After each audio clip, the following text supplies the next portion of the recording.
Some moments carve themselves so deeply into your memory that you can still feel them years later. For me, it happened on a rainy Thursday evening. I was sitting at our dining table, staring at my phone, my whole body trembling. The words on the screen cut through me like a knife, and I felt myself breaking apart inside. For months, I had suspected that something was wrong. My company was downsizing, and though I tried to reassure myself, I could sense the whispers in the office. That morning, the email arrived. Cold. Official. Heartless. Your position has been terminated. Effective immediately. I stared at the screen for hours before finally walking home in a daze.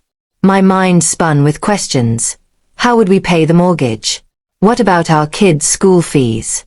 I had always contributed, always carried my share. And now, just like that, I felt worthless. When my husband, Ryan, walked through the door, I was in pieces. My eyes were swollen from crying, my hands shaking as I tried to explain. I lost my job, I whispered, my voice breaking. They just let me go. After everything I gave them. I expected anger, maybe frustration. Ryan had always been the steady one, the planner, the provider. I was terrified he'd see me as a burden now. But what happened next left not only me speechless, but everyone who later heard about it. Ryan didn't frown. He didn't question me. Instead, he dropped his briefcase, came to my side, and wrapped me in his arms. Then it's their loss, he said firmly, his voice filled with conviction. I sobbed into his chest, but he gently lifted my chin. Listen to me, Emily. You are not defined by a company's decision. You are not your job title. You are my partner, the mother of our children, the reason this house feels like a home. And nothing can take that away from you. I shook my head, still drowning in guilt. But the bills, Ryan. The kids' needs. I don't want to fail you. He smiled, brushing my tears away.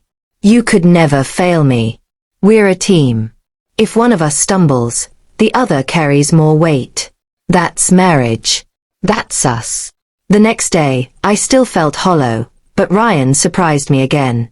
He gathered our children in the living room and explained gently, Mom lost a job.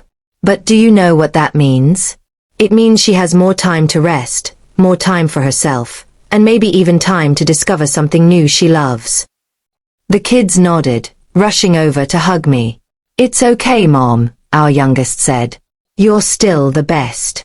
I cried again, but this time, it wasn't from despair, it was from love. Ryan didn't stop there. A few weeks later, on my birthday, he organized a small gathering with our closest friends and family. As I walked in, I saw balloons, laughter, and a cake on the table.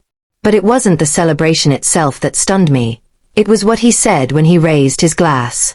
My wife thinks losing her job makes her less, he began, looking at me with pride in his eyes. But let me tell you all something. This woman has held our family together for years. She has been our anchor, our strength, our light. No job can measure her worth. If anything, this change is a new beginning, and I couldn't be prouder to walk through it with her. The room went silent, then erupted in applause. Some of our friends had tears in their eyes. Even my own parents, who had always been traditional and strict, looked at me differently that night, with admiration instead of worry. In that moment, I realized what true partnership meant. Ryan didn't see me as a paycheck, or a role to be filled. He saw me, fully, completely, and still believed in me when I couldn't believe in myself. That night, as we cleaned up after the party, I whispered, "Why are you so good to me?" He kissed my forehead gently. Because that's what love is. Not when everything is perfect, but when everything falls apart, and you choose to hold on anyway. I was in pieces when I told him the truth. But his reaction didn't just put me back together. It showed me a strength I had forgotten I had. And that's why when people ask how we've lasted through the hardest times, I smile and say, because when I thought I had lost everything, my husband reminded me I already had everything I needed.